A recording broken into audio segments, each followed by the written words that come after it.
Welcome to Digital Asset News. Take a top stories in cryptocurrency and digital assets. Now break it down to bite-sized pieces. So today, the big question that I keep getting, or we keep getting, is really twofold: is the bull run coming to an end? Are we going to enter into a bear cycle?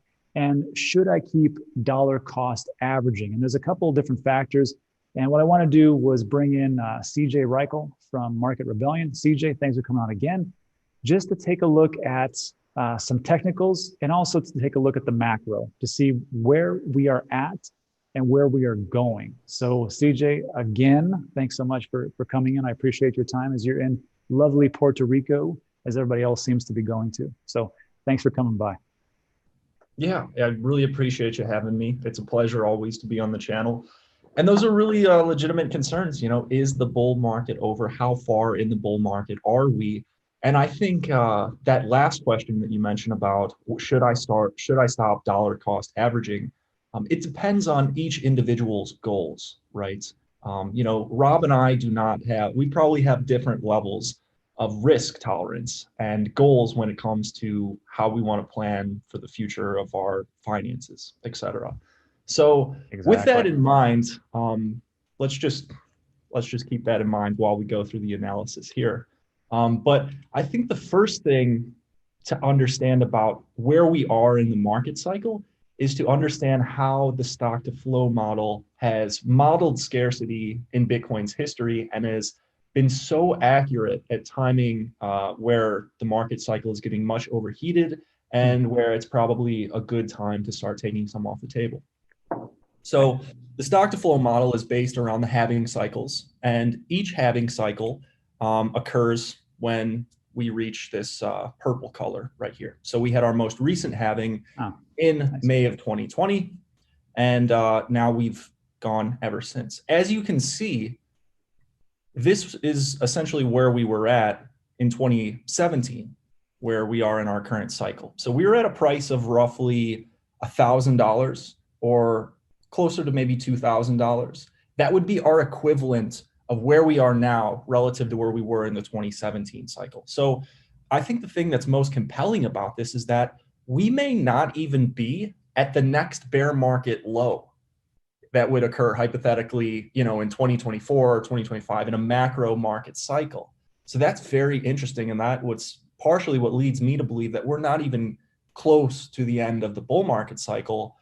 We are probably about halfway to 60%. I see us really where I plan to take capital off the table and scale out is when we start reaching this green period of time, or essentially when we become 800 days or roughly 1,000 days until the next Bitcoin block halving. So that's a very general principle. A lot of people are looking at this in the space and are all making decisions based around this one model. So I think that it's very important and very important to understand when allocating capital in the crypto space. Yeah, so real quick, so sorry to interrupt, but just like you said, like a lot of people are looking into this and probably gonna do the same thing. So when we did our TA intro, we talked about how like everybody's looking at the same thing. When you have the same group think, even if it's right or wrong, it still happens. And you don't have to really, know it or do or second guess yourself. You're like, well, that's what everybody else is looking at. This is what's going to happen. You can go against the grain, but sometimes it's just like, well, everybody else is seeing the same thing. So sure. And what's interesting about this one is that, like you talked about, right now, Bitcoin's price stays, it's May 4th, I think.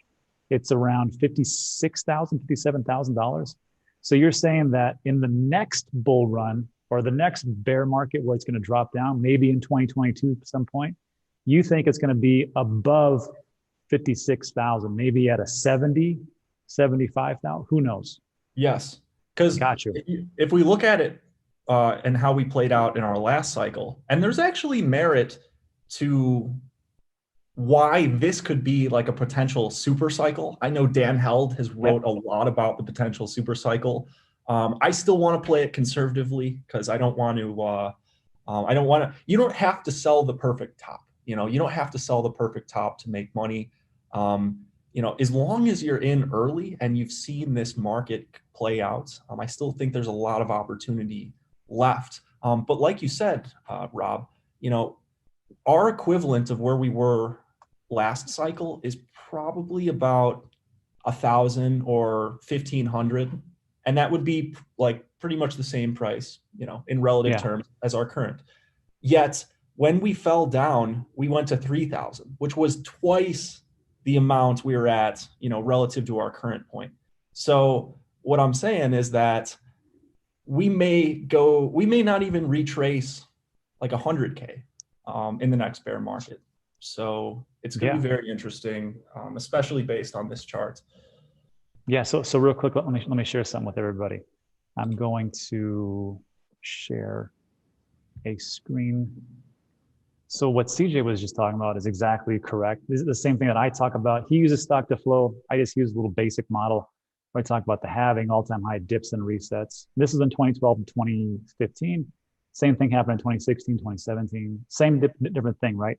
But the one thing to notice is that in 2020, 2021, where we're at right now, I think, in all honesty, that we are right slab dab in the middle. Let me show you. This isn't it. Yeah. So this is essentially taking a look back at 2017. And if you're investing right now, I always think like the best time is when it's boring as hell and nothing's really going on and we're in a bear market, dollar cost average. The second best time is, I think it's right here. So look at July 2017. I mean, we're only in May, so we're actually down here somewhere. So what CJ is saying is that, at this point, this price point, I think Bitcoin was around 2,000, 2,500 bucks. And then it went to like, I think around here was around, no, here's 5,000. Right around here was 3,000. So in July, August, sometime around there, that's when, if you look at the models, this is where it could be. Now, it doesn't guarantee future success or future duplicity. But if we take a look at them, it could be what it is. So that's how I see it. And that's the big question as far as like, well, should I stop dollar cost averaging? Because what if it goes down? Right now it's at 56,000. What if it goes down to 35, 40? Well, if you dollar cost average, it kind of doesn't make any sense. But maybe it does go up to 75K. So that part, I got you. Makes sense. What else do we got to go over? Well, you brought up Bitcoin dominance and how the capital flow in the space has sort of changed throughout market cycles. And so this goes more in depth than just Bitcoin. This has to do with how I position myself in altcoins and how I think you should think about the altcoin market as we progress further on in the bull market cycle. So what I have outlined here is a chart of Bitcoin's percentage of the overall cryptocurrency market cap. So I think we're at like over 2 trillion now. Bitcoin is just under 50%. But as you can see, in the bear market of both 2015, 2016, and then, of course, in 2018 and 2019, that is when ideally it would have been most profitable, not profitable, but it would have been the best to be in Bitcoin relative to all the other altcoins because they were all bleeding capital very, very highly. And Bitcoin was the best at preserving capital. But as you can see, right as we entered the heart of the bull market, and this was the ICO mania in 2016, Bitcoin dominance just dropped off of a cliff and went all the way down to a low of like 30%. And simultaneously, we actually had the inverse occurring in Ethereum dominance. So Ethereum during the max and the heights of the ICO bubble, we actually had an Ethereum dominance that consisted of 30% of the overall market cap. And so you can see that the exact same thing is happening. People are building on Ethereum, DeFi, and all of those interesting projects are actually coming to fruition and getting people really excited about the space. And I think the primary difference between where we were back here and where we are now is that all of those projects were, just future promises. They were saying, oh, we're going to do this, we're going to do innovation, and now we actually have real DeFi projects delivering with amazing, interesting stuff like yield farming, and it's just very exciting how capital is moving in the space. But as you can see, back to the Bitcoin dominance, this is really showing us that we're accelerating into more of the heart of the bull market based on the fact that Bitcoin dominance is dropping. I expect it to continue to drop and go far below its previous low at 36%, because I think there's more capital in the space ever before. And the exponential gains that are going to provide the 5 to 10 to 20 or even 50x are likely going to be found in smaller altcoin projects and DeFi projects, as opposed to Bitcoin, which may be the safer play. But when we model it out, it's looking like, 200K, which would roughly be, 3 or 4x. So the exponential, really speculative gains I see are still found in the altcoin market. And that's represented when people have Bitcoin, they hold it throughout the bear market. And then once they get profit in that, when the bull market starts, they start to transfer assets and take those profits and put them into more speculative risk on assets like DeFi and like other things throughout the Ethereum and Binance chain ecosystem. Yeah. And before we go on, this is just all investment opinion. This is not investment advice, entertainment purposes only, all that good stuff.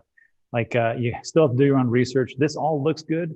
There's a lot of information out there that you have to take a look at. This is just your starting point. That is for sure. So that is the big thing. Hey, CJ, you showed me a quick slide about how things move into from Bitcoin. Can you show that or you can't show that? I'll show it. Okay. I'll show it.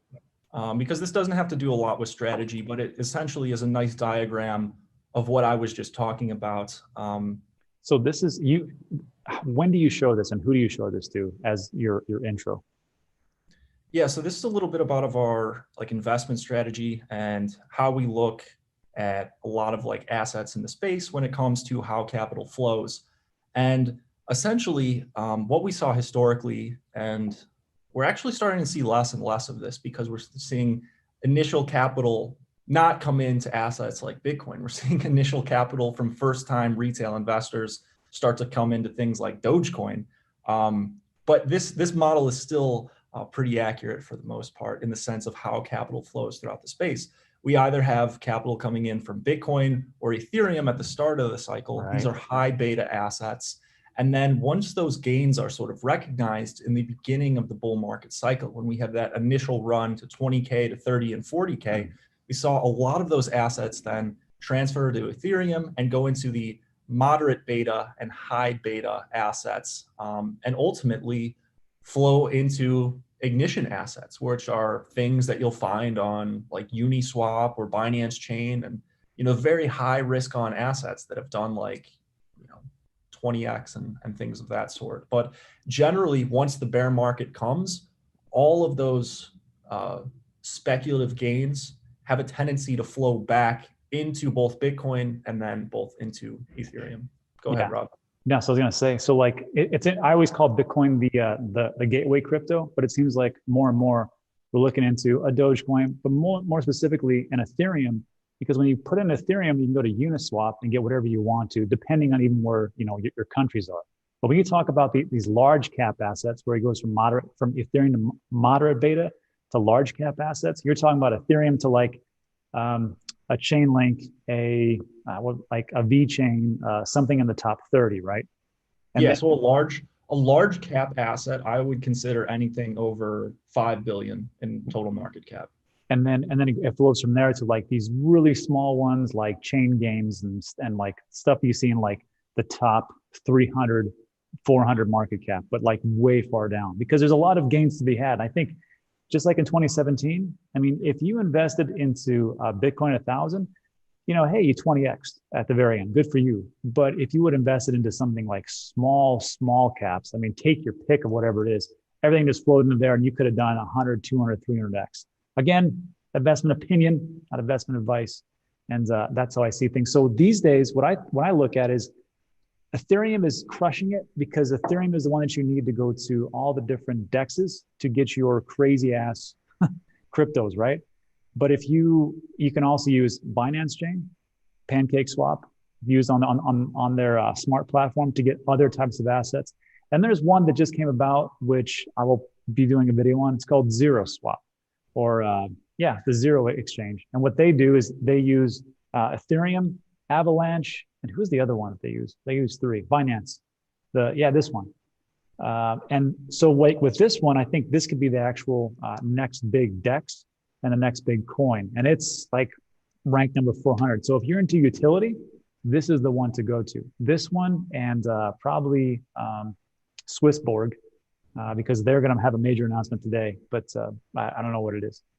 So Yeah, figured I'd flash through the disclaimer here. thank Nothing you. is financial advice by Market Rebellion or Digital Asset News. However, I have a position in Zero. I'm very excited. I've been using this exchange. I think the swaps and the ability to go cross chain is absolutely revolutionary because users on Uniswap, you have to deal with Ethereum gas fees. It can be difficult to get out of certain positions, but with Zero, there are certain things that, say, a trader who only uses Binance Chain uses. There's certain assets on Uniswap or other dexes that use Ethereum that they want to access, but they have to still deal with those Ethereum fees. Right. But through Zero and using a cross-chain decentralized exchange bridge, those fees are virtually eliminated. So this is a huge revolution, and I think Zero has got a very promising future in store for it. Yeah, exactly.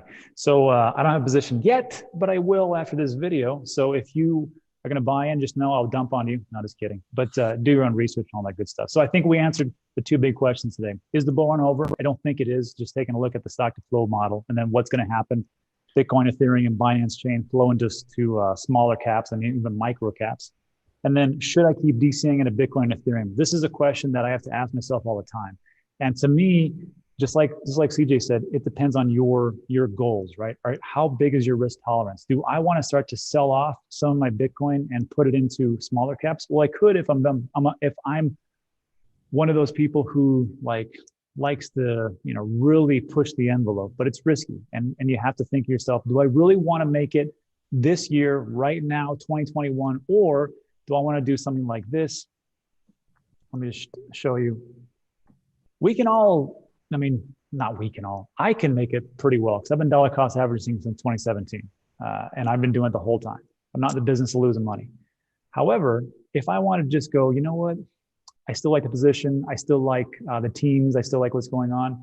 I'm just going to keep repeating this cycle until 2025 and just maybe get out a little bit and maybe keep dollar cost averaging a little bit more until the bear market. Like I've always said, I'm going to sell 80% of my alts, 50% of my Bitcoin, get back in and just keep dollar cost averaging. So it's up to you to decide for yourself to do your own research. Do I want to get as rich as I possibly can right now and do my own research, other things, or do I want to say, you know what, I'm just going to, slow and go, see how it becomes, and then just dollar cost average when this bear market comes in? Because again, this is when all the money's made, in my opinion, when it's boring as heck, nothing going on. Anyhow, that's what I got. Yeah, maybe not just boring. Maybe you should add depressing.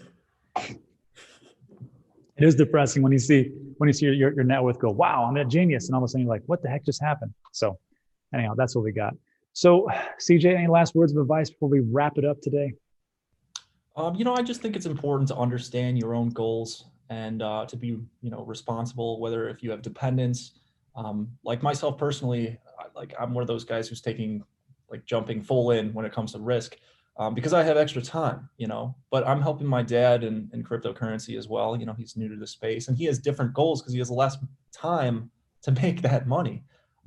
So we're playing things a little bit more conservative on that front. But yeah, that's all I would say is just manage risk and never put yourself in a position where you can have an permanent, infinite loss.